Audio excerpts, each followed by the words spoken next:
Hola, ¿cómo están? Bueno, vamos a empezar por este medio también de manera colaborativa. Vamos a ir trabajando los efectos que podamos seguir continuando nuestros trayectos. Hay un tema que nos convoca y nos evoca para comenzar y dar continuidad, que habíamos dicho, de poder seguir la continuidad de lo que sería epistemología de la tecnología. Quisiéramos comenzar con lo que sería tecnología y modernidad específicamente que ha acontecido a través del tiempo, que da el surgimiento a lo que más adelante vamos a ver ese pase tan específico, ¿no? Bueno, tiene que ver una impronta y hay muchas maneras, cuando empecemos a hablar de tecnología y modernidad, podemos hablar que hay muchas maneras de entender cuándo comienza la modernidad en tantos conjuntos y conceptos o ideales que van a marcar un giro en la cultura occidental, ¿no? Eso tiene incidencia muy relevante en cómo es la visión y el punto de partida depende de las culturas. Normalmente se va a entender que este periodo al que empieza la revolución científica por un lado y por el otro la disolución del mundo medieval a partir de un renacimiento. Estos hechos marcan un giro en el pensamiento filosófico, es lo que siempre decimos, ese cambio de ruptura de paradigma de un paso a otro, ¿no? Y tanto también se va a generar esa transformación en el conocimiento, como las acerca también de las políticas o de las relaciones, de esas características que fueron marcando tendencia en los tiempos. A su vez, también marca un giro en el ámbito de la cultura, del arte y la literatura. Todo va a transformar el conocimiento, no se da de manera unitaria o de manera micro, de manera personal, sino es lo que hablábamos ayer, el tema del poder se da por la adquisición de los saberes culturales cuando generamos esa cultura tecnológica, por la adquisición de distintos parámetros que convocan a la cultura tecnológica. Hay, si bien erróneos momentos o maneras de pensar en el desarrollo de la inventiva humana, hoy conocemos como tecnología que había empezado como una revolución científica. Sí, es verdad, pero que ha sido catapultada mucho de una manera inusual a partir de aquella. En efecto, siempre ha habido grandes desarrollos en la hidráulica que pueden ser encontrados durante la Edad Media. Sin embargo, la profunda fascinación que la cultura europea va a ir experimentando a partir del siglo XVII y con las fabricaciones de las distintas máquinas y artilugios que hoy en día se llaman tecnología asociada, y sobre todo con su utilidad, no van a tener un paragón en la historia que lo precedió. En este encuentro del día, en este video, lo que me propongo es intentar dar una discusión crítica del concepto de tecnología y su valoración con la modernidad, ¿sí? Para esto me ocuparé primero en términos a la valoración de la eficiencia y la utilidad de los albores de la modernidad. También valiéndose de aquel discurso de pensadores como René Descartes, de Francis Bacon, que son pensamientos filosóficos, por eso está en la filmina de esta manera pensada y escrita intencionalmente como un disparador para recordar también, pero también para considerarlo y tenerlo en cuenta que no solo iniciamos con el periodo tecnológico desde un inicio, sino cómo se va repensando o recapitulando o resignificando aquellos que nosotros consideramos como otros temas, pero que tienen un enfoque totalmente tecnológico, ¿no? Posteriormente, después lo que vamos a tratar en este video es un poco valerse del discurso de estos dos pensadores para influenciar qué parte tuvo incidencia en el desarrollo tecnológico durante la revolución industrial. Si bien son científicos, pero que ha tenido una incidencia muy importante, como ayer le decía, hay autores de educación tecnológica que tenemos la bibliografía, pero que son científicos o ciencia, o hacen ciencia realmente, pero que se han indicado por el camino desde la tecnología y que son muy buenos, ¿no? Empecemos con la influencia del desarrollo tecnológico durante la revolución industrial en el movimiento cultural que nosotros le llamamos modernismo, siguiendo el concepto de modernismo, ¿no? Que es al que tenemos que dar cuenta dos momentos del pensamiento sobre la tecnología.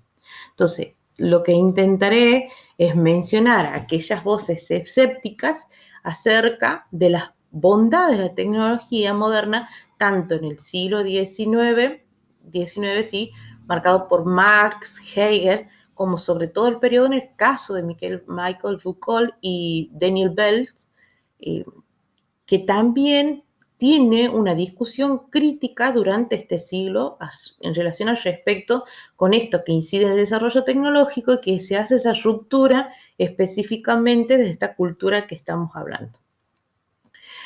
Para eso es muy probable que me van a escuchar hablar de algunos autores como Theodor Adorno, Mark Heidegger, Marcuse, Benjamin Walter, entre otros, ¿sí? También lo que vamos a intentar hacer una reflexión acerca de esto, ¿no? Pero vamos inicialmente a lo que sería la modernidad y la tecnología. En creencias muy extendidas, la revolución copérnica inicia en el siglo XVI y crea grandes inspiraciones de gran vuelco en el pensamiento y la cultura europea. Entonces, que hoy, en ese momento, la conocemos y que hoy en realidad reconocemos como la modernidad, ¿no? Tiene una propuesta diferente en forma de buscar y evaluar el conocimiento, que significó un golpe de gracia, no solamente en las formas tradicionales de juzgarlo, sino de elaborar filosofía. Sin embargo, la verdad es que posiblemente otros eventos y cambios paulatinos se venían operando desde antes y contribuyendo tanto en lo copérnico con las revoluciones registradas en las culturas occidentales de ese momento. Entonces, la modernidad está marcada en forma de hacer filosofía que se ocupe tanto de examinar aquellas condiciones de conocimientos verdaderos, pero que también con un cierto rechazo a las formas antiguas de considerarlas prácticamente inútiles, ¿no? Entonces, eso tiene una incidencia, un patrón fundamental. ¿Esto qué me lleva? Que estas consideraciones de la filosofía, el conocimiento medieval como inútiles, son aristas interesantes. Por una parte, carecen de una utilidad porque no permiten comprender el mundo que nos rodea y por el otro, que no van a facilitar la creación de las máquinas, de los objetos que son capaces de facilitar esta vida humana en sí. En un momento determinado, Descartes y Bacon, en sus obras, cuando digo obras, es decir, su bibliografía, en su literatura, se quejaron acerca de la poca utilidad de las ramas del conocimiento, como la lógica y la filosofía aristotélica. O sea, claro, porque hay un tiempo también, si bien estamos hablando con pensadores filosóficos, pero que tienen un pensamiento direccionado, no solo de la ciencia, sino también de la tecnología. Entonces, ahí viene el choque, vamos a decir, de los grandes titanes de ciertos pensadores, ¿no? Para Bacon, él consideraba que la ciencia es útil porque permite dominar la naturaleza y para él la ciencia es una especie de técnica. De hecho, él critica a la ciencia medieval aristotélica, que es la que nos permite producir obras de utilidad. Más aún, las obras que ya es conocida, que por más de casualidad y experimento a la ciencia, no, hoy poseemos, son simplemente sistemas de ordenamiento agradables y exposiciones de cosas ya inventadas y no métodos de invenciones o instrucciones para nuevas obras. A pesar que pertenece a una tradición filosófica diferente, Descartes se referirá a términos muy parecidos en discusión del método. Pero para él, el estudio de la ciencia ha logrado encontrar cosas que serán de mucha utilidad y que también nos haga dueños y poseedores de esa naturaleza. E inclusive ayudar a buscar medios para que el hombre sea más sabio e ingenioso. Mire, están tomando los términos que ayer habíamos hablado en esos párrafos, como parafraseando acerca de los medios técnicos y las naturalezas específicas, como para que vean que esas concepciones tecnológicas que nosotros hacemos una relación tienen una impronta filosófica también, y es por eso el origen de las epistemologías, ¿no? Lo interesante de estos autores es que están pensando en el pensamiento científico, si era que debería ser un recurso o para crear algo más de allá de la naturaleza que nos puede llegar a brindar, ¿no? Pero es evidente que aunque en el siglo XVII no es uno de los que se haya creado con una mayor tecnología, estos pensadores pudieron vislumbrar la posibilidad que la ciencia le ofrecía. Ahora bien, las máquinas, que también estaban partícipes dentro de esos fundamentos, son objetos que se conocen con mucho más de anterioridad de lo que estamos hablando. Mira, situándonos en la línea temporal, existen mucho más antes de lo que nosotros estamos pudiendo ofrecer para conversar, ¿no? Entonces, esa es una cuestión para replantearnos en tener ese pensamiento disgregado de lo que nosotros consideramos cuando nace estos artefactos y estas cuestiones, ¿no? Bueno, podemos decir que también hacen referencia de que hubo otros eventos que dieron lugar, tanto como la revolución científica y el advenimiento de la tecnología, que desembocarían en esa revolución industrial en sí propiamente, ¿no? Después tenemos un autor que habla en su literatura que se llama Lewis Mumford. Él habla de las técnicas y la civilización y describe una serie de hechos y procesos que fueron preparando terrenos en que finalmente floreció la tecnología moderna. En efecto, y de acuerdo a este autor tan importante, la invención del reloj puede regular la rutina del monasterio de benedictino, pero que también el interés de la alquimia, la magia en manipular y la transformación del mundo, como el orden burgués, los viajes de exploración, para comprender el caldo de cultivo de las tecnologías, ¿no? Mire cómo se va abriendo aquellos parámetros que desconocíamos bastante, si tendríamos que ver desde otro enfoque a lo que nosotros solamente tenemos que ver. Nuestra apertura tiene que ser más significativa e ir más allá de lo que nosotros consideramos como propiamente técnicos, tecnológicos, en los cambios sociales y culturales que han incidido en las distintas líneas de tiempo.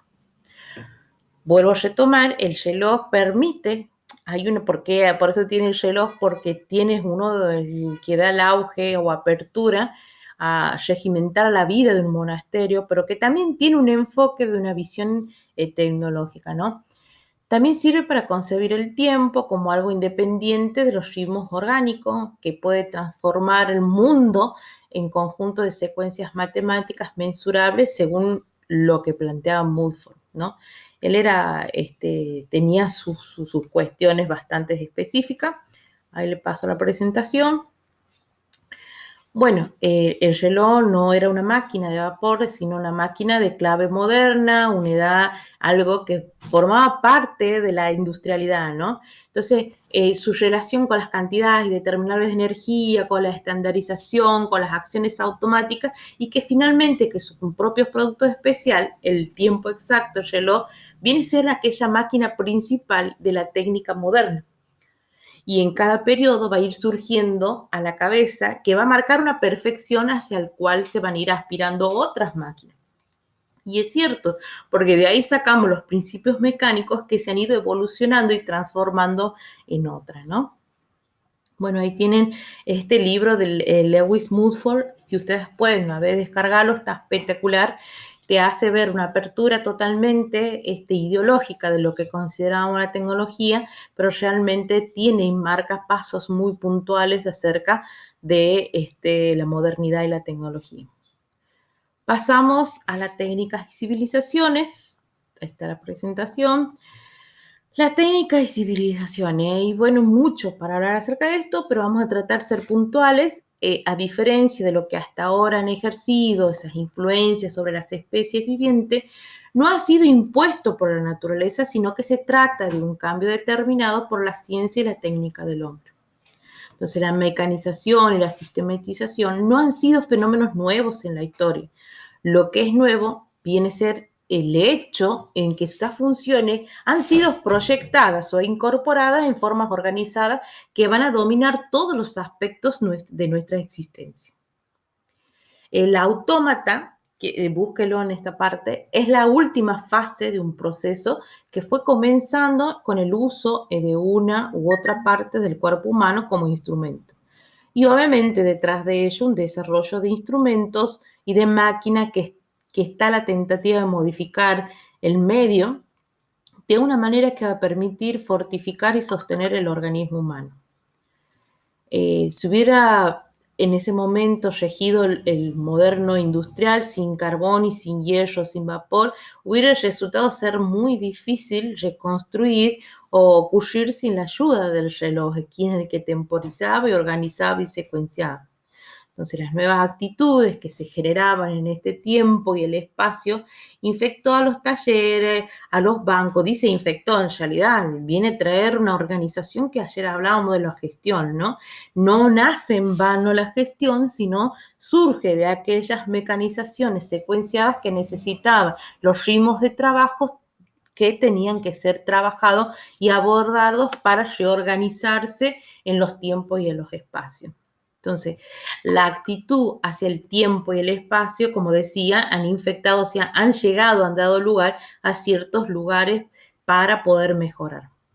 ¿Qué significaba esto? Que el ritmo del trabajo se acelera, las magnitudes de aumentaron, la cultura moderna se va lanzando al espacio, se entrega el movimiento. Aquí viene lo que dice Webber, el romanticismo de los números, fue la consecuencia natural del interés. Pero al llevar cuenta el tiempo, al comercial y a guerrerizar, los hombres barajan números y finalmente a medida que se van generalizando las costumbres, solo los números se van teniendo en cuenta. Como diciendo que ya no estaba lo emotivo, lo social, lo cultural, sino ya tenía que ver y estábamos regidos por un sistema que era el reloj y que nuestras organizaciones y nuestros tiempos y nuestras proyecciones de vida y que los proyectos de trabajo y que la evolución de aquellos objetos y de aquellas maquinarias y de aquello que se iba innovando, inventando, respondían a la temporización de los números que decían, que habla precisamente del reloj, ¿no? Acá tiene que ver también el desarrollo del capitalismo que ha ido determinando algunos hábitos de abstracción de los cálculos de vida y de la gente de la ciudad, porque esto nos permite ir, la resignificación siempre fue importante, pero nosotros nos tenemos que ayornar, nos tenemos que subir a eso que se va evolucionando con el tiempo paralelamente, si no quedamos obsoletos en el tiempo, en el trabajo, en las prácticas, en todo, y como la docencia misma también, ¿no? Entonces, aquí hace referencia que el capitalismo desvía la atención de la gente de lo tangible a lo intangible. Entonces, su símbolo, como lo observa, es el valor de la vida que se encuentra en el cómputo de ganancias y pérdidas. Y empieza a funcionar este sistema gerencial de cómo se van transformando los conceptos de tiempo y de espacio. Nadie puede indicar cuándo esa magia comenzó a convertirse en ciencia ni cuándo el empirismo se va a transformar en experiencia sistemática cuando la alquimia fue suplementada por la química, suplantada, disculpe, ni tampoco cuándo se cedió la astrología en lugar a la astronomía y en términos muy generales en lo posible indicar cuándo dejó de ejercer su influencia negativa el deseo de obtener resultados y las satisfacciones inmediatas. ¿Sí? Bueno, espero que nos vayamos haciendo entender y seguir. Bueno, continuando con este tema, justo he tenido que cortar. La pérdida del tiempo también llegó a ser los predicadores, bueno, decían Baxter acerca, ¿no? de los predicadores religiosos, los protestantes como Baxter, que uno de los pecados más odiosos era perder el tiempo deleitándose con los placeres de procura, la socialidad, el sueño, era una cosa reprensible. Otra de las cuestiones tenían la sustitución de la historia por el tiempo mecánico. Miren cómo vamos dándole vuelta o contrasentido a lo que le daban desde la tecnología, desde el aporte filosófico, ¿no? En donde ese tiempo mecánico era considerado como el cuerpo viviente, del cadáver disecado, lo de los grupos de personas por unidades desmembradas, entre otras cuestiones. Pero que también hacían referencia acerca de la invención mecánica, aún más que la ciencia, y le fue la respuesta a la fe vacilante, a un impulso vital de falleciente. Hablaban acerca, miren, de las serpeantes, energía de los hombres, que podían recorrer por prados y jardines y que se habían arrastrado por grutas y cavernas. Bueno, tenían medio ideologías repensadas bastante determinantes, que consideraban la tecnología asociadas con energía, pero con un funcionamiento o pensamiento, vamos a decir, protestante cristiano, ¿no? Los diversos elementos que fueron implementando en una sociedad nunca están en equilibrio completo. Siempre va a haber una existencia, una tira y afloje de las fuerzas y en particular de aquella que existe en cambio en la presión ejercida por las funciones destructoras de la vida y aquellas que van a tender a ser conservadas a través de la historia como el tiempo o la democratización de la organización, ¿no?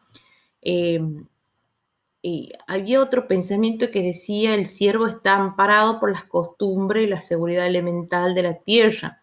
Bueno, aquí hace referencia un poco al minero forjado de hierro, al horno, a un hombre trabajador libre expresando sus palabras, un trabajador no protegido, el precursor del asalariado miserable en ese tiempo. Y ya no todo, mire, estamos hablando de los principios de Taylor, pero que forman parte de un siglo XIX.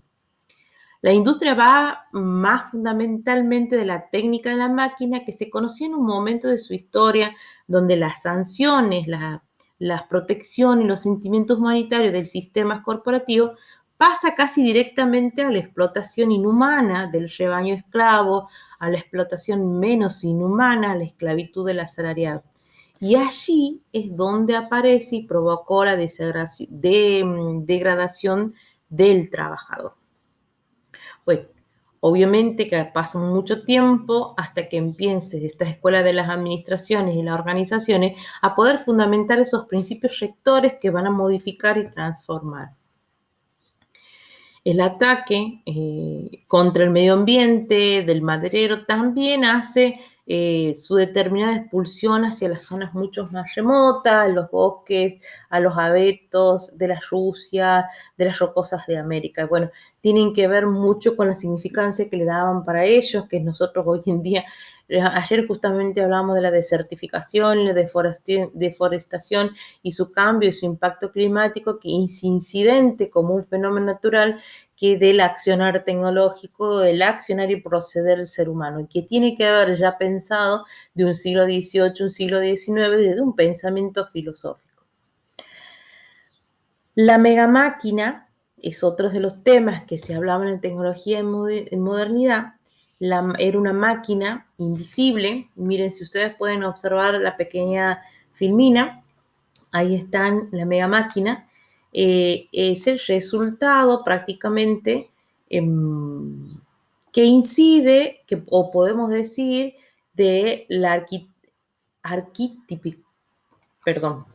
es la máquina arquetípica que hace 5.000 años se cumplieron dando tareas de ingeniería que van a resignificar con máxima realización lograda después de unas cuantas producciones masivas estandarizadas y minuciosas. Miren aquí, porque ya entramos un poco de nuestro parámetro, de nuestra mirada, de nuestra visión, ¿no? Esta extraordinaria invención puede mostrar ser el primer modelo funcional de todas aquellas máquinas complicadas que vinieron después, o sea, tiene el principios de esas máquinas. aunque el énfasis del maquinismo fue trasladándose lentamente desde los actores humanos a los mecanismos inanimados y mucho más fácil de manejar e inspirado en confianza. Este invento fue la suprema hazaña de los primitivos o de la primitiva civilización como una proeza tecnológica que sirve de modelo a todas las formas posteriores de organización mecánica, ¿no? Bueno, aquí estamos retransformando, resignificando algunos conceptos, pero que también estamos dando lugar a algunas cuestiones puntuales que dan lugar al enfoque del mecanismo o a la ingeniería en sus principios, ¿no? ¿Por qué eran tan enormes esos mecanismos que resultó invisibles para los arqueólogos, los historiadores? Por la simple razón que ya figuraba en nuestra definición que se componía únicamente por partes humanas. Máquina estaba entendida como algo colectivo, que no era mero, ni ocioso, ni juego de palabras. Según Geolaux, una máquina es una combinación de partes resistentes, en las cuales se especializa una función donde todo opera bajo el control humano para utilizar la energía y realizar trabajo, ¿no?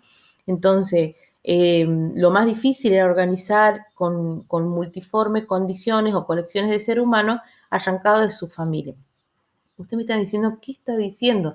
Bueno, esa máquina estaba constituida o alimentada energéticamente con seres humanos. Por eso estoy dándole vuelta, ponerlo bonito, pero es la realidad. Hubo y pasó de ser muy cruel, pero que no era cualquiera persona que iba, sino aquellos condenados pasaban a ver cómo era la transformación energética, ¿no? Bueno, aquí faltaba para completar el mecanismo operativo y adaptarlo al mismo a las tareas coexistentes a las constructoras. Entonces, la invención de la escritura ya se viene planteando también en estos tiempos, la facultad de trasladar la palabra, el registro fotográfico, entre otras cuestiones. Sí aclarar que, o decir, tanto la máquina militar como la de trabajo vienen a lograr niveles de eficiencia como nunca se habían conseguido hasta entonces, pero en vez de liberar al hombre de su dura cara del trabajo bruto, esa mega máquina real se enorgullecía de abrumarlo y de esclavizarlo. Ese es otro tema, la esclavitud. Si se hubiesen mantenido los modos puramente humanos de trabajo, que los hombres emprenderían voluntariamente para cumplir esas necesidades inmediatas, probablemente podrían haber sido inconcebibles los colosales obras de las antiguas civilizaciones, pero que tienen que ver con la barbarie también, ¿no? Era evidente que ninguna mano del hombre, ningún esfuerzo humano, ni clases alguna de la colaboración humana como la que solía usarse en construir aldeas o cultivar los campos, hubiera sido capaz de reunir o alistar estas fuerzas sobrehumanas, ni para lograrlo su resultado casi natural. En esta circunstancia, el reino, la monarquía, era el primer motor y a su vez los éxitos deslumbrados se conseguían en las empresas que confirmaron y revalidaron ese poder. Entonces aquí hay dos artificios que son esenciales para conseguir que la máquina funcionara, la organización segura del conocimiento y una estructura bien elaborada para dar órdenes. Entonces, el primero de esos artificios había logrado que el clero, sin que la activara la colaboración de los sacerdotes, la monarquía no habría llegado a existir. El segundo y se realizó a través de una burocracia. ¿Mm? Bueno, para dejar de hablar tan tétricamente, vamos a hablar acerca de la ciencia, que en ese tiempo tan contemporáneo era una parte integral de esa máquina. Desde sus comienzos, esos conocimientos ordenados que se basaban con regularidad cósmica, floreció como un culto del sol. Entonces, ningún rey podía moverse con la seguridad y la eficiencia sin el apoyo de tal conocimiento superior. Eso es lo que consideraba. O ese era su pensamiento. Pero como tampoco el Pentágono puede actuar hoy sin consultar a sus científicos. Para ser efectivo, el conocimiento debía ser secreto y así lo era. No sé si en realidad podemos advertir de tal manera.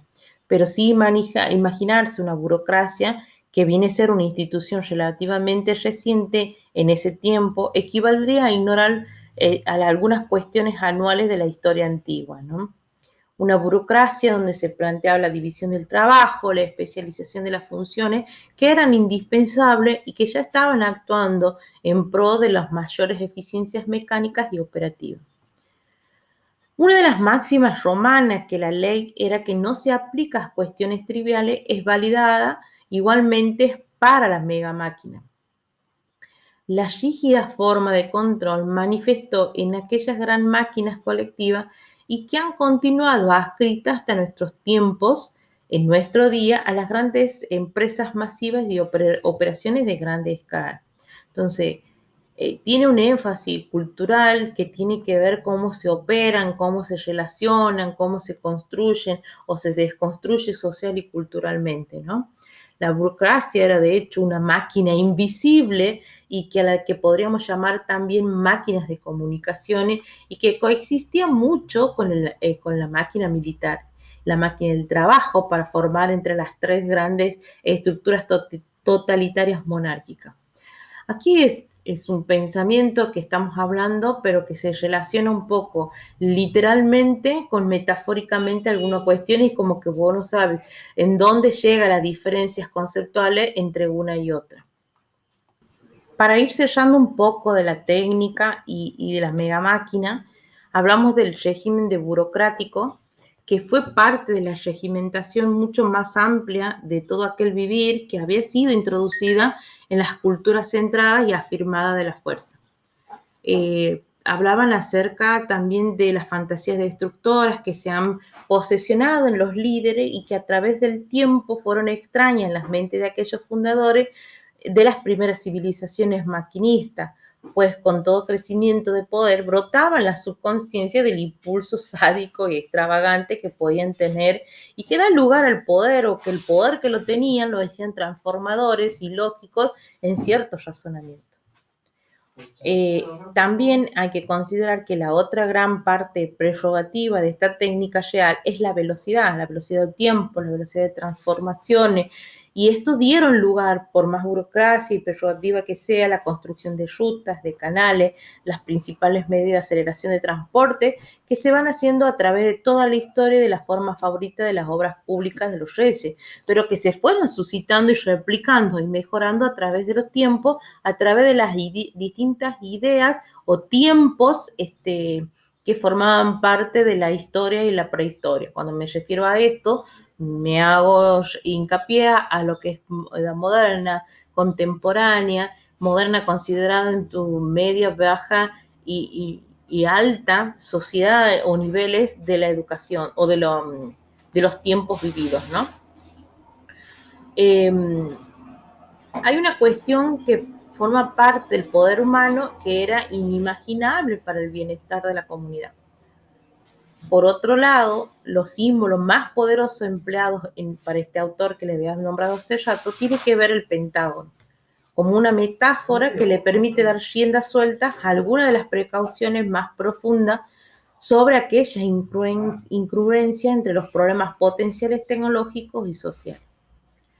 El Pentágono viene a ser el potente símbolo de militarismo, de poder, de destrucción, pero que representado para el autor es la obsesión moderna de la megaestructura ilógica, y según Megapower, como decía Moody, preocupado de aquel colosal estructural de la manifestación física y complejo de poder que estaba encapsulado de una minoría tecnocrática que buscaba incluir información exteriores que no se compadece con su propia visión utilitaria y objetiva.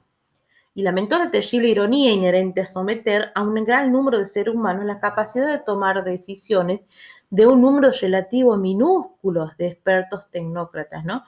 Cuyo aislamiento y especializaciones estrechas miran la incompetencia profesional y las consecuencias que devienen potencialmente mortales. Entonces, esa máquina de transformaciones que imperaba no solamente el saber, la ilógica, la fe, las religiones, el saber que daron lugar al poder, también tienen que ver con las megas estructuras que conceptualizaban y marginaban y lo que hablaba un poquito ayer de las pedagogías del oprimido, ¿no? Siguiendo con esta presentación, que es la que estamos hablando, sí me interesa mencionar aquellos aspectos en que se puede ver cómo no solamente no hay una apreciación de la importancia del conocimiento, sino que también una serie de condiciones que han sido gestados en diferentes momentos anteriores o temprano a la modernidad, pero que permiten desarrollar de la tecnología moderna. El desarrollo de la ciencia moderna no solamente supone cambios de métodos y finalidades, sino que va a proponer rasgos fundamentales de utilidad y eficiencia.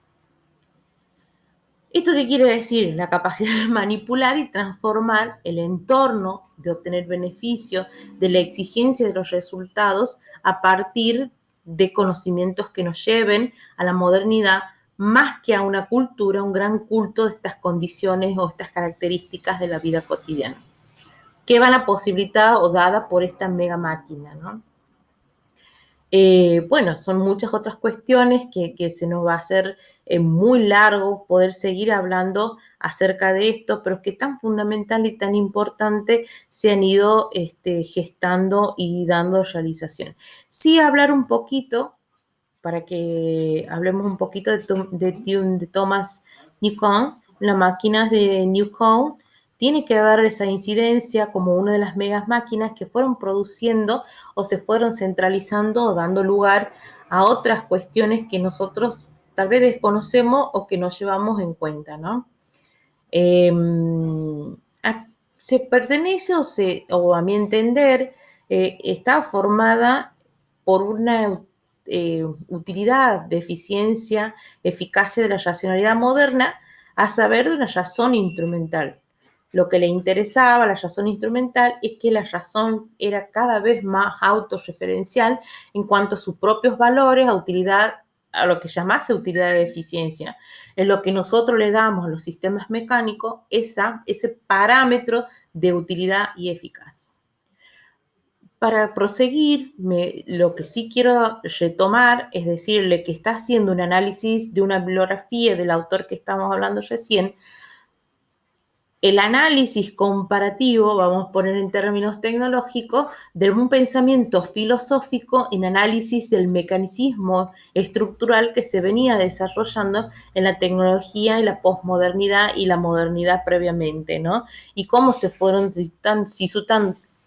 dándose lugar a ciertas cuestiones que no han sido emperadas tecnológicamente, sino han tenido un patrón de visión o de valoración que tenían que ver distintos enfoques o distintas dimensiones que daban lugar y cuenta a determinadas cuestiones, ¿no?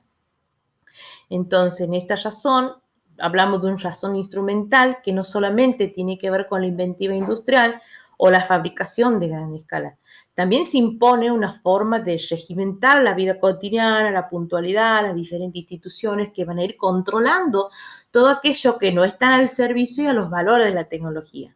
A saber, las enfermedades físicas, mentales, que eran muy cuestionables en esos tiempos, ya cualquier cosa eran la loca. Y que tiene que ver también con los tiempos y con la mujer, que no se habla mucho en estos autores, pero las histéricas, que se le dicen hoy en día la histérica, se vienen aquellas madres que quedaban embarazadas o que tenían problema psicosocial o no digamos del todo mental, realmente eran dolores ginecológicos que tenía la mujer y ya eran las histéricas consideradas. Y las histéricas viene de un concepto no tecnológico, social y cultural, sino desde un pensamiento filosófico crítico que cuestionaba al movimiento de la mujer. Por eso, el que realmente puede hablar de feminismo tendría que hablar un cuestionamiento empíricamente filosófico y su experiencia de patrones, cómo fueron trabajando y desarrollándose, cómo fueron adveniendo a través del tiempo, ¿no? No es una concepción lograda o malinterpretada o interpretada bien o mal en estos tiempos, porque eso ya queda a cuestión de cada uno de los seres humanos, pero que tiene que ver una empatía, una transformación en el términos filosóficos pedagógicos datada hace miles de años, ¿no? Una cosa nos lleva a otra y lamentablemente no llegamos a terminar en tema. Bueno, la vida de quienes no estaban directamente relacionadas con la derecha burguesía eran quienes son definidos, los oprimidos, como hablábamos ayer, como delincuentes, prostitución y todas esas cuestiones. Eran los vulnerados en sus derechos y eran los vulnerados porque no pertenecían a un tipo de sociedad. Es decir, la racionalidad se iba transformando en instrumento de examen del ser humano mismo. Entonces, lo que acabo de decir no parece más que una profundización de ideales acuñados en la Ilustración, vamos a decir, con su culto de racionalidad que supuestamente nos haría libre. Sin embargo, en el siglo XIX, el siglo burgués, donde se decía el culto del trabajo, la contabilidad de gasto y beneficios y pérdidas, y la medición de tiempo y la especialización de diferentes ramas de control de la sociedad, como ya venían la medicina y otras, intenta mitificar la eficiencia y la precisión de las máquinas. Mire cómo va de un parámetro a un autor, del autor va, en realidad yo tomo parámetros y extractos y analizo cada uno de ellos y estoy comentándolo en términos generales, si no, no terminamos más, si tuviéramos que leer un libro de Rudolf, Ramdorf, y etcétera, no llegaríamos nunca a la interpretación porque es muy empírico, muy totalitarista, tiene sus momentos racionales como que por ahí en cierto momento derrapa, ¿no? Podemos afirmar el socavamiento de los ideales ilustrados provenientes de la razón instrumental, que inspira la Ilustración, que deja un poco espacio en la mayoría de las edades, tanto para Kant como para con sus contemporáneos. Y de esta manera se explica el rechazo del artista, el orden interpuesto por la racionalidad ilustrada en el arte con respecto a las perspectivas. Y hablar de arte, hablar de otros autores, y esto nos remite y nos acerca cada vez más al hecho del accionar tecnológico que tiene una relevancia significativamente pura y que da cuenta de algunos patrones que se revolucionan o que generan y acompañan circunstancialmente a la tecnología. Y que hoy por hoy, si nosotros nos ponemos a ver y a trabajar con los espacios disciplinares, están muy de esquinas a esquinas cuando tendrían que estar empáticamente articulados. Bueno, disculpe que por ahí tengo que ir grabando por parte, pero bueno, vamos dando relación. Hay un caso interesante del modernismo que es el de Marx, Karl Marx y Hegel, que ofrecen una explicación racional de la situación social de su época, en efecto, que intenta proponer una forma de conocimiento para la realidad social que desde su perspectiva no solo es conocible, sino dinámica y modificable, pero que es entendida, ¿no? Aquí la imagen de la realidad social se aparece como un producto de actividad de sujeto conocente. ¿Qué quiere decir con esto? Que la realidad no es algo que afecta al sujeto conocente el que aprende, ¿no? Como si fuera algo dividido, separado de ni que el sujeto va a constituir el objeto. Por el contrario, ambos constituyen mutuamente esta praxis. Y aquí deviene mucho el concepto de sujeto y objeto que forman parte o son elementos constituyentes del conocimiento. Bajo esta óptica no es posible proponer ni sustancia de maneras cartesianas que tienen que ver con el modernismo, con el marxismo u otras cuestiones, ¿no? Hay una nueva propuesta epistémica que se encuentra en una realidad social que debe entenderse como una lucha de clase y que de esta lucha de clase en la modernidad encontramos las pugnas, que sería la burguesía, el proletariado, pero que esas se mantienen dos clases en pugna, que serían la posesión de uno y la desposesión del otro, y los burgueses mantienen su condición de poseedores, mientras la constante innovación produce más capital, y es decir, en términos contemporáneos, en clase la clase en sí se mantiene vigente o imperando en su momento, ¿no? Aquí la burguesía no puede existir sino a condición de revolucionar innecesariamente los instrumentos de producción y por consiguiente las relaciones de producción y con ello todas las relaciones sociales. Para ir dando por cuestiones y que tiene que ver, ustedes me dirán aquí con la mega máquina, vamos al término de lo que sería el siglo XX y tecnología. En realidad es la mega máquina con la que transformaba, ¿no? No es a lo que vamos específicamente, sino sí hablar como para cerrar, en el siglo XX ya no es solamente un siglo de grandes instalaciones manufactureras, de industrias pesadas, ni transporte, ni de ferrocarril, sino que es también una época donde la tecnología va a atravesar de manera más invasiva casi en la totalidad de las experiencias humanas, ¿no? En efecto, el hecho de que muchas de las tecnologías más visibles sean aquellas ligadas al entretenimiento y otras formas de cultura, lo hace que no solo sea más presente en la vida cotidiana, sino que también lo hace más transparente en tanto que llegue el momento de que ésta se naturalice en nuestra vida. Tiene que ver con ese enfoque de la naturalización, que empoderan o dan parte del poder en la contemporaneidad. Acá hay dos autores, que es Max Horkheimer y Teodoro Adorno, a donde hace referencia, que acuñan el término de industrias culturales, que mencionan el fenómeno del uso del criterio industrial más allá de las manufacturas de productos materiales de uso básico. Y quiere decir que la tecnología no solamente se usa para producir bienes materiales de consumo, sino para hacer maquinarias pesadas o medios de transporte, sino que también se va a utilizar para difundir información y contenidos ideológicos que no siempre van a ir mejor del interés del público que los recibe. Entonces, de hecho, más bien disminuye la capacidad crítica de las personas y pueden estimular el consumo desmedido, confundible con la felicidad. Y aquí estos autores hacen el aporte desegregado de la tecnología, su aporte, su accionar tecnológico o su proceder tecnológico de las industrias culturales, pero que confundimos la sociedad, la necesidad con el deseo, la satisfacción propia, por eso hace referencia en términos científicos, filosóficos de la felicidad. La felicidad y la fe van muy implícitas con términos acuñados desde la filosofía, ¿no? En otra palabra, hace referencia que la racionalidad se prometía en convertirnos en mayores de edad, pero que se han convertido en una razón instrumental sin poder cuestionarse algunas consecuencias de producto.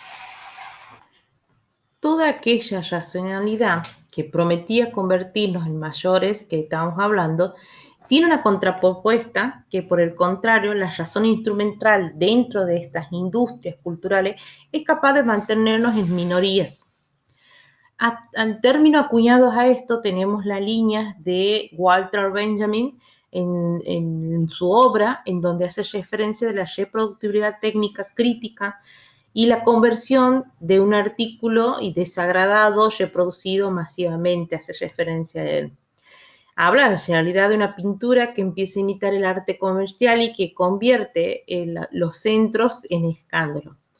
Obviamente que habla de un arte aurático y de subcultos que supone una serie de valores emparentados con la ilustración. Y aquí tiene que ver el sesgo pronunciante del arte también, ¿no? Porque eran como representaciones imaginarias, ideológicas, que estaban diseñadas y propuestas como un devenir o como aquellos mentalistas que consideraban que podía representar el futuro, ¿sí? Bueno, algunas cuestiones sí y otras no, ¿no? Aquí hay Hawkins y Adorno y Benjamin. Ellos hacen referencia de poder recuperar esos ideales de la ilustración, pero por lo menos proponen una solución elitista a su manera, vamos a decir, y con respecto a la manifestación de Marietti sobre la colonicista como la Etiopía. Benjamin, él hace referencia acerca de la sociedad suficiente y madura. Volvemos a hablar acerca de esto, ¿no? Esto tiene que ver con las fuerzas productivas, el crecimiento de los medios, los técnicos, de los ritmos, de las fuentes de energía, que urge el aprovechamiento es antinatural, lo encuentra en la guerra, que de sus destrucciones proporciona las pruebas y de que la sociedad no estaba todavía lo bastante madura para hacer sus técnicas, sus órganos, y que estas técnicas tampoco estaban suficientemente elaboradas para dominar aquellas fuerzas elementales en la sociedad. Acá hay otro autor que se llama Marcuse, no recuerdo el nombre, que habla en su obra acerca del hombre unidireccional. Aquel hombre que expresa, pero que también descanta con respecto a las sociedades altamente industrializadas. Entonces él habla de las comodidades y de la abundancia, y que esto va a provenir por las tecnologías mediados por el siglo XX. Mayorativamente tiene que mantener a aquellos seres humanos en alineación y evita que todo posible cuestionamiento o intentos de cambio.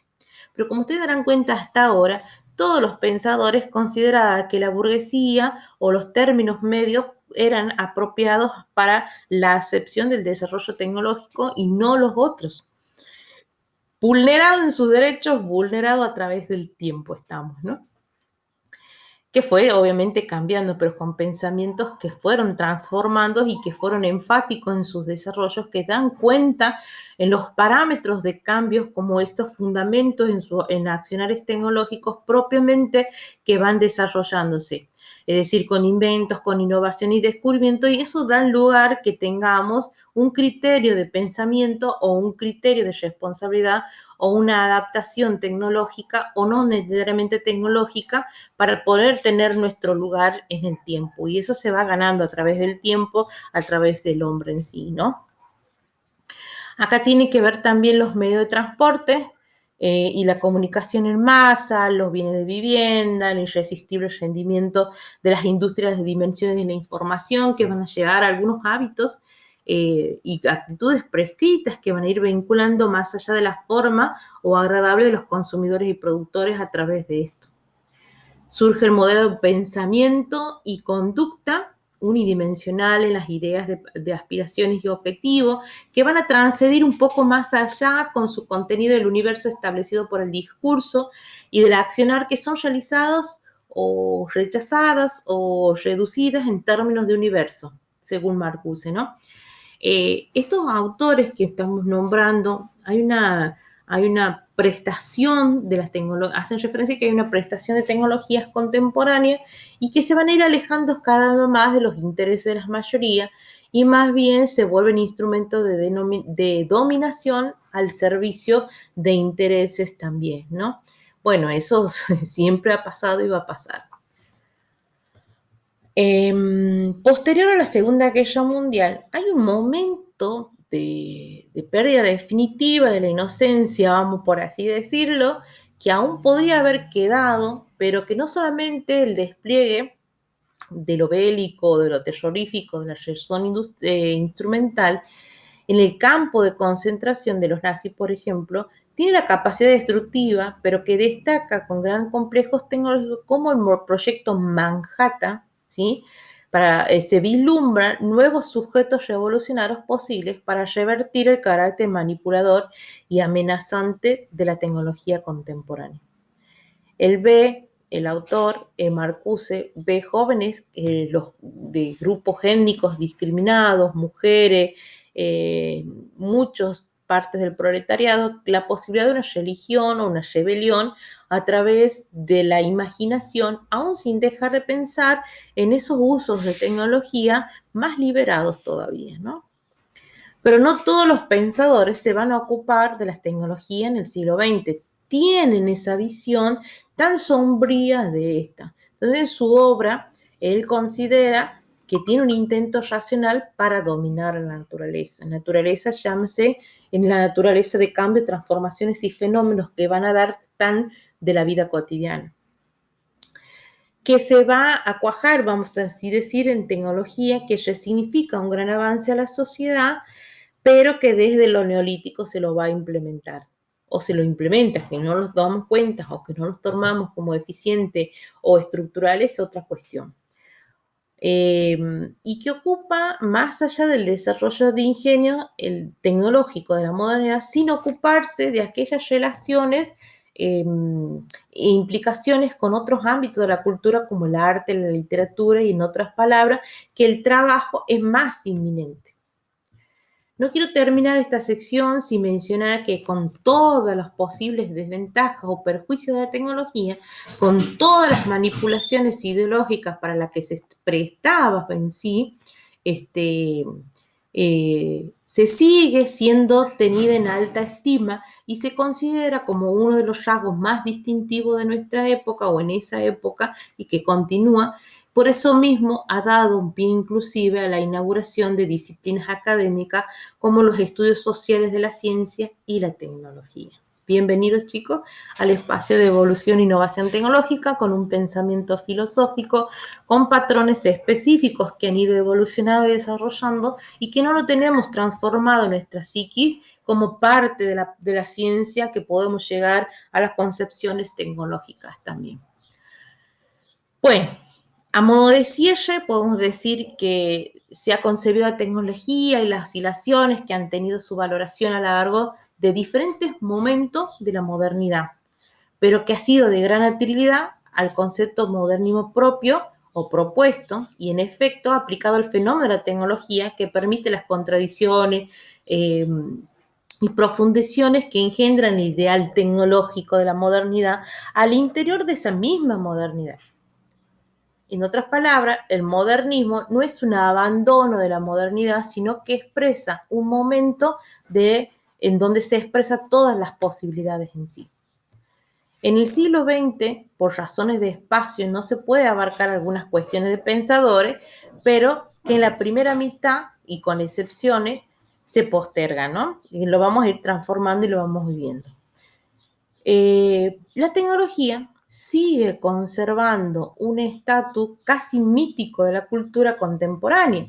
No solamente es un negocio lucrativo o aquellos que no están fundamentando, sino estoy viendo desde un patrón visto de una persona, un ser humano, no con capacidades tecnológicas de su accionar, sino de una persona con conciencia social y cultural de la vida cotidiana, un humano común y corriente. Lo estamos viendo desde un factor y por eso es la necesidad de nosotros educar tecnológicamente, llevar aquellas cuestiones de fenómenos naturales y de accionarios tecnológicos con otros parámetros y con otras cuestiones para resignificar la vida, de proyecto de vida, al menos de nuestros jóvenes también, ¿no? Entonces, esa es la importancia que tenemos específicamente. Bueno. Cierro aquí porque se me acaba la batería de la computadora, así que nos vemos en clase. Espero que les guste. Hay cuestiones de interpretaciones que tendremos que ir trabajando a través de estos días. Nos vemos.